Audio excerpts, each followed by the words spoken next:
What's going on, Comic Book Nation? Jim Viscardi here, and we are live from San Diego Comic-Con 2019, and I am here in studio with the creator of Spawn himself, Image founder, Todd McFarlane. Hey, Jim. Good to see you again, bud. It's so great to talk to you every time. Yeah. This is a big year for you.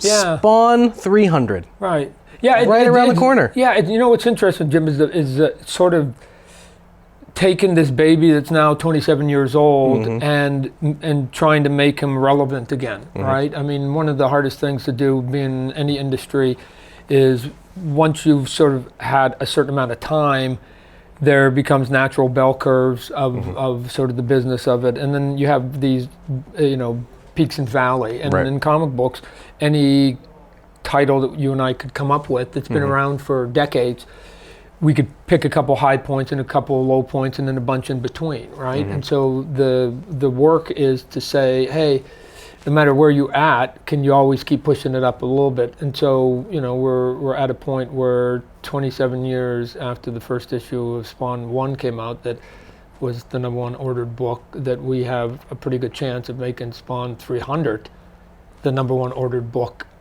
again 27 years later. So it's doable. It's doable that you can keep sort of punching the bag and sparking and then go, and then somebody else will come along and other titles.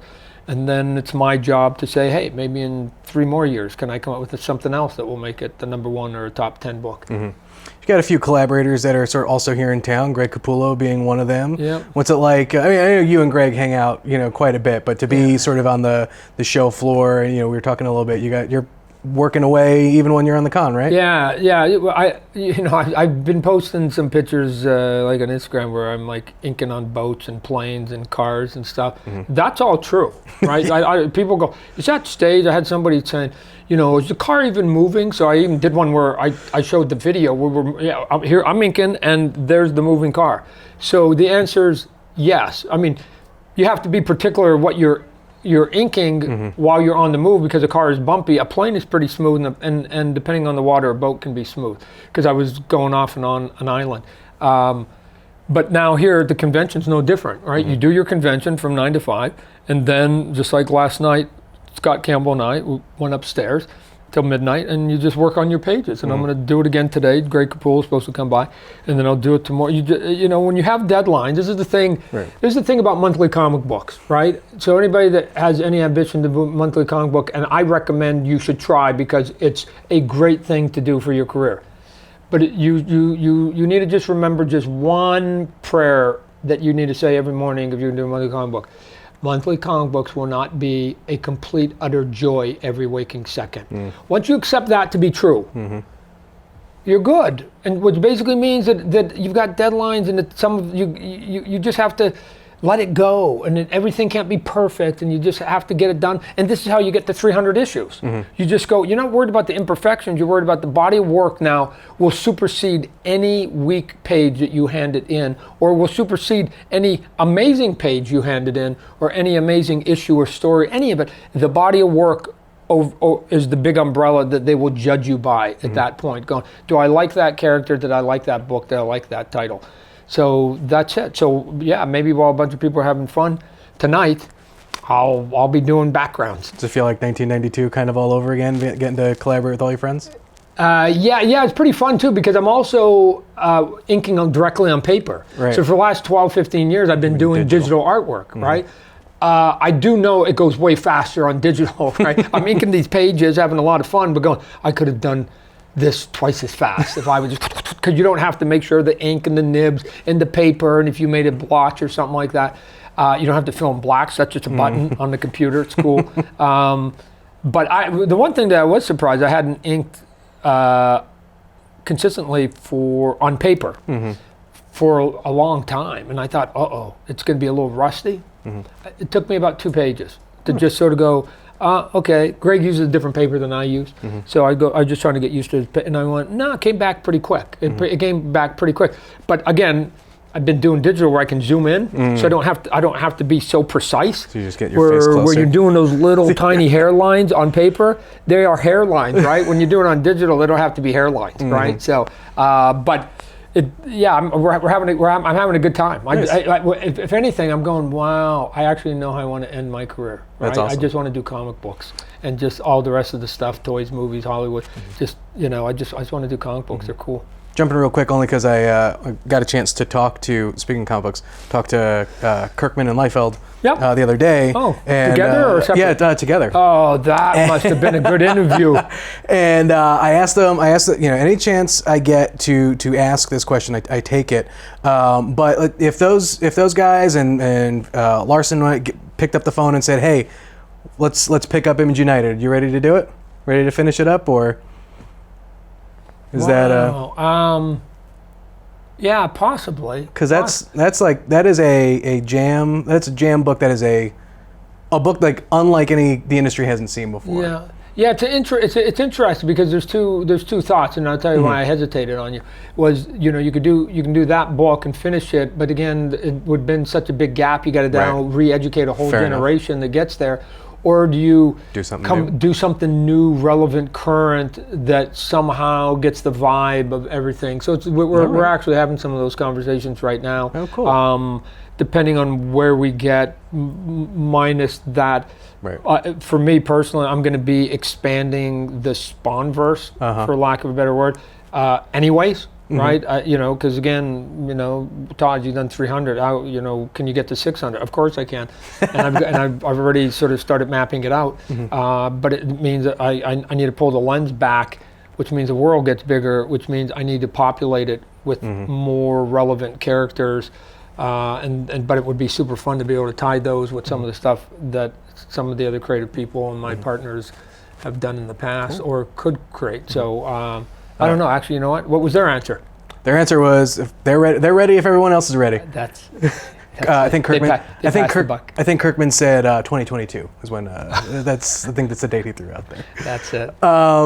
Another collaborator who's also working with you on 300 is also here, Scott Snyder. He's got a bit of a role in 300. Have you guys been able to talk more about sort of what his role is in the book that you guys are comfortable talking about? He wanted to jump on board, and we've had some conversations. I go, hey.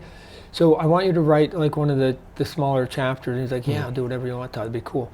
And then I went, well, why don't you write the one that I'm going to draw? All right. So I go, because I can get Scott Campbell off with what I need him to do, and I can get Jason Alexander off, and everybody. But you and I can then just sort of go back and forth. So I was just up on vacation, up on Vancouver Island, and we had a couple conversations and nailed it. Nice. And what we want to do. To just go here's our little chunk, and then we'll just go from there. So yeah, it was pretty fun. We'll see what kind of words he puts in their mouth, right? And and I'll go, oh my gosh, that's awesome. I'll go, no one I would have said that. But anyway, that's sort of the fun and the joy of working with other creative people, right? Because I've done a lot of books in my career where I was writing pencil and ink and all for myself, and then that way you have total control of everything that's happening. But the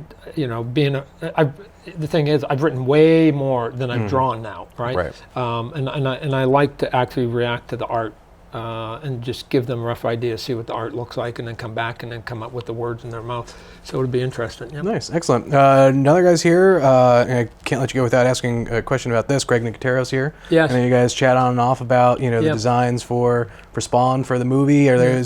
How's all that? Yeah, I missed them. I was going to try to hook up with them the other day because they have that cast party that they are graciously invite me to every year. But I had to get my pages done last night. But Greg and I have already nailed the look of what Spawn will look like in the movie, and I wanted to touch base with him just to sort of bring him up to date what's going on. I mean, he's besides he's just a gracious gentleman, right? I mean, just a good human being. His skill sets. Have won him, dozens of awards, both for his makeup and now with his directing. So, I left a message with him to go, hey, we got to at least get on the phone, if nothing else, catch up verbally, so we can so I know where your head's at and I know where mine's at, and then eventually this thing called the Spawn movie is gonna take hold, and we're gonna do it, right? That's awesome. And maybe again, I know, and I've talked to Jason Blum, who's attached to produce. He said to me before, when I just get wound up, he's just like, Todd, the movie will get made when it's ready, right? And he says that like almost like a mother father with a voice that he's like, believe me, I've been through. I can now hear her going, I just used to be just like you. I want everything done yesterday, but that's just not how this all works. It's a grind. And so eventually, when it gets to where it has to, and the money and the people and like it had just happened, and then once they say yes, then we get to have the joy of making it, right? But the sausage making, if you will, is this development hell that, you know, literally thousands and thousands of people have been invited to, probably since the dawn of cinematography or cinema. So I'm not unique in my wanting to hurry up, right? So I'm going to ask you one last quick question because I know you got to roll. You know, with that, you will, you know, you're drawing more and you get involved, and you've mentioned some changes coming to Spawn, some new powers potentially. Will we start to see maybe that look that you and Greg Nicotero have worked on bleed over into the comics a little bit, or are those going to stay? Jim, here's what I would say: that some of the stuff that we came up with, I could argue is already there, right? It just, you maybe have to be a little bit of a geek guy. Like, I mean, there's 300 issues, right? I've always said that everything I put in this movie has at some point been in the book. It just might have been a panel or a page or a couple or a scene. You know, it wasn't the mythology. It was just like, that's it. I've imprinted this piece, tonality, this look visually already into the blueprint. And so for me, it was when we came up with it, I went, hey, let me show you some stuff. And I took all these pieces, and then I go, what can you do with it, Greg? And then, you know, we did kind of this sort of cocktail that is now this look there. Some of it may come a little bit closer to it, maybe post the movie or something like that, possibly. But I like I said, I think I can almost point to some of the panels and some of the artwork over the last 25 years that have been part of the Spawn mythology, that it's there. Because I had to give that to Greg Nicotero. Here's what I think he looks like. I picked it, and then he went from that, right? So I thought it turned out cool. Someday, if it takes too long, someday when the cameras aren't here, I'll share those visuals with you. Yes, that's all I want. Todd, thank you so much. You're going to have a wild ride heading up to 300 and beyond, so enjoy it. 301 sets the record. Sets the record. Creator-owned comic book in the history of mankind, not just in America, not just today, in the history of mankind. That's, like, to me, that's my pride and joy right now, 301. And I'm going to be drawing that one. The bulk of that one, I'm going to be drawing it. It's going to be great. For more on Spawn and Comic-Con 2019, keep it locked into Comicbook.com.